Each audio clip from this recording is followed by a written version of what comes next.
പ്രിയമുള്ളവരെല്ലാവർക്കും ഒരിക്കൽ കൂടി എൻ മീഡിയയിലേക്ക് ഹാർദമായ സ്വാഗതം. ദൈവത്തിൻ്റെ അദൃശ്യകരങ്ങൾ, കാലത്തിൻ്റെ കാവ്യനീതി എന്നൊക്കെ നമ്മൾ പലപ്പോഴും ആലങ്കാരികമായി പറയാറുണ്ട്. പക്ഷേ അത് ചിലയിടത്തൊക്കെ സംഭവിക്കുന്നു എന്നത് ഒരു യാഥാർത്ഥ്യമാണ്. മനുഷ്യൻ്റെ സാങ്കേതികതയ്ക്ക്, അവൻ്റെ ആസൂത്രണങ്ങൾക്ക്, അവൻ്റെ സൈനിക ശേഷിക്ക് ഒന്നും തടഞ്ഞു നിർത്തുവാൻ കഴിയാത്ത വിധം ദൈവത്തിൻ്റെ ചില അദൃശ്യകരങ്ങൾ ചിലയിടങ്ങളിലൊക്കെ പ്രവർത്തിക്കുക തന്നെ ചെയ്യും. ഞാൻ ഈ ലോസ് ആഞ്ചൽസിലെ തീപിടുത്തത്തെ പറ്റി പറയുമ്പോൾ അത് സോഷ്യൽ മീഡിയയിലെ ചില ഇടങ്ങളിലൊക്കെ ഫലസ്തീനിൽ ചെയ്യുന്ന ക്രൂരതയുടെ പര്യായമായിട്ട് ദൈവത്തിൻ്റെ ഒരു വിധിയാണ് എന്ന് ചിലരൊക്കെ വിലയിരുത്തുമ്പോൾ എനിക്കതിനോട് ഒട്ടും സാദൃശ്യം തോന്നിയില്ല. കാരണം അങ്ങനെ വിശ്വസിക്കുന്നതിൽ എൻ്റെ വിശ്വാസ പ്രമാണങ്ങൾ എതിരായതുകൊണ്ട് തന്നെ ഞാൻ അങ്ങനെ വിശ്വസിച്ചില്ല. പക്ഷേ തുടർന്ന് വന്ന ചില വാർത്തകൾ അതിൽ ദൈവത്തിൻ്റെ ഒരു അദൃശ്യ കരമുണ്ടോ എന്ന് സംശയിപ്പിക്കുന്ന രീതിയിലാണ്. പ്രത്യേകിച്ചും ജെയിംസ് വുഡ്സ് എന്ന് പറയുന്ന പ്രശസ്തനായ ഹോളിവുഡ് നടൻ, അയാൾ കരയുന്ന ചിത്രങ്ങൾ അന്താരാഷ്ട്ര മാധ്യമങ്ങൾ, CNN, BBC പോലുള്ള മാധ്യമങ്ങൾ കാണിക്കുകയാണ്. അയാളുടെ വീട് ആ തീപിടുത്തത്തിൽ പൂർണ്ണമായും നശിപ്പിക്കപ്പെട്ടു. നമുക്കറിയാം, ലോസ് ആഞ്ചൽസ് ഹോളിവുഡ് ലോകത്തിലെ ഏറ്റവും പോഷായിട്ടുള്ള, ഏറ്റവും സമ്പന്നരായിട്ടുള്ള ഹോളിവുഡ് താരങ്ങൾ താമസിക്കുന്ന സ്ഥലമാണ്. ഹോളിവുഡ് ഹിൽസ് എന്നൊക്കെ പറയുന്ന അതിൽ പോഷേ മുതലായ ഏരിയകൾ. നമ്മുടെ നാട്ടിലെ സിനിമാ താരങ്ങളെ, മലയാള സിനിമാ താരങ്ങളുടെ ഒരു ജീവിതത്തിൻ്റെ ആഡംബരവും ആർഭാടവും നമുക്കറിയാം. അപ്പോൾ അതിനേക്കാൾ എത്രയോ വലിയ ഇരട്ടി വരുമാനം കിട്ടുന്ന ഹോളിവുഡിലെ താരങ്ങളുടെ ഒരു ജീവിത നിലവാരം നമുക്ക് ഊഹിക്കാം. അത്രമേൽ ആഡംബരങ്ങളും ആർഭാടങ്ങളും നിറഞ്ഞ ഹോളിവുഡ് ഹിൽസിലെ ജെയിംസ് വുഡ്സിൻ്റെ വീട് പൂർണ്ണമായും കത്തിപ്പോയി. അദ്ദേഹം പൊട്ടിക്കരയുകയാണ്. തൻ്റെ വീട്, തൻ്റെ സമ്പാദ്യം മുഴുവനും നശിച്ചു എന്ന് പറഞ്ഞിട്ട്. കാരണം ഇത്തരം താരങ്ങളൊക്കെ തങ്ങളുടെ വീട്ടിൻ്റെ ആഡംബരത്തിനും അതുപോലെയുള്ള ആർഭാടങ്ങൾക്കും വേണ്ടി തൻ്റെ സമ്പത്തിൻ്റെ മുഴുവനായ ഭാഗവും തന്നെ ചിലവഴിക്കുകയാണ്. ഈ ജെയിംസ് വുഡ് BBC-യിലും CNN-ലും ഒക്കെ വന്നിരുന്ന് കരയുകയാണ്. തൻ്റെ സമ്പാദ്യം എല്ലാം നഷ്ടപ്പെട്ടു പോയി, തൻ്റെ വീടുകൾ കത്തിപ്പോയെന്ന്.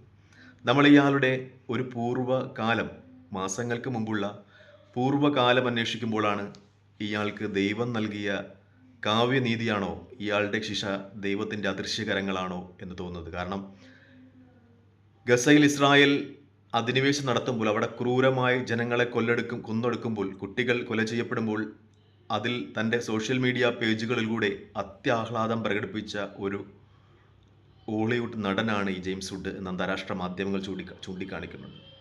അയാൾ ഫേസ്ബുക്കിൽ കൂടി ഫലസ്തീനിലെ കുട്ടികൾ കൊല ചെയ്യപ്പെടുമ്പോൾ കിൽ ദ ആൾ, എല്ലാവരെയും കൊന്നുകളയൂ എന്ന് സോഷ്യൽ മീഡിയയിൽ കൂടി ഇസ്രായേലിന് വേണ്ടി ആക്രോശിച്ച ആളാണ്.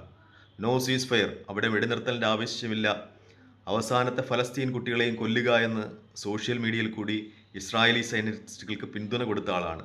നോ കോംപ്രമൈസ്, ഫലസ്തീനുകളോട് കോംപ്രമൈസ് വേണ്ട എന്ന് സോഷ്യൽ മീഡിയയിൽ ആഹ്ലാദ നൃത്യം ചവിട്ടിയ ആളാണ്.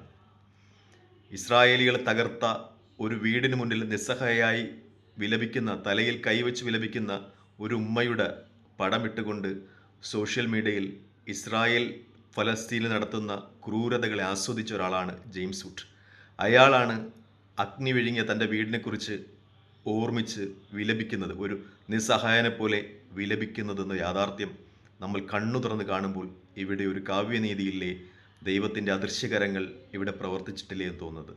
ആരുമില്ലാത്തവർക്ക് വേണ്ടി, അഗതിയില്ലാത്തവർക്ക് വേണ്ടി, അഗതികൾക്ക് വേണ്ടി ദൈവം ശബ്ദമാകുമെന്ന വചനം ഇവിടെ യാഥാർത്ഥ്യമാകുകയാണ്. ഗസയിലെ കുട്ടികളുടെ മരണം ആഘോഷിച്ച ജെയിംസ് വുഡ്സിന് ദൈവം ശിക്ഷ നൽകിയിരിക്കുന്നു എന്ന് ചിലയിടങ്ങളിൽ നിന്നൊക്കെ വിലയിരുത്തലുണ്ടാകുമ്പോൾ നമുക്ക് കുറ്റം പറയാൻ കഴിയാതെ വരുന്നത് കൊണ്ടാണ്. ഒരു കുഞ്ഞുമോളുടെ ചിതറിയ ചിരിവാരി മലക്കുകൾ റബ്ബിൻ്റെ മുന്നിലെത്തി.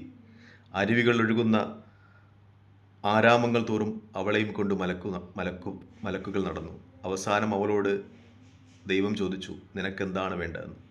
അവൾ താഴേക്ക് നോക്കി, ഗസയിലേക്ക് നോക്കി. തനിക്ക് വീണ്ടും അവിടെ പിറക്കണം, ഷഹീദായി വീണ്ടും മടങ്ങണമെന്നവൾ ചൊല്ലി. ഇതൊരു സുഫി കവിതയാണ്. ഫലസ്തീൻ്റെ വിമോചന പോരാട്ടങ്ങൾ അവസാനിക്കില്ല എന്നതിൻ്റെ സൂചന. ജെയിംസ് വുഡ്സ്മാർ എത്രമേൽ അവഹേളനങ്ങൾ ചുരിഞ്ഞാലും ദൈവത്തിൻ്റെ കാവ്യനീതി അവരെ തേടി വരിക തന്നെ ചെയ്യും. നന്ദി, നമസ്കാരം, ജയ് ഹിന്ദ്. വീഡിയോ ഇഷ്ടപ്പെടുന്നുണ്ടെങ്കിൽ ലൈക്ക് ചെയ്യുക, ഷെയർ ചെയ്യുക, കമൻറ്റ് ചെയ്യുക. മറ്റൊരു വീഡിയോയുമായി കാണുന്നവരെ പ്രാർത്ഥനയിൽ ഉൾപ്പെടുത്തുക. ജയ് ഹിന്ദ്.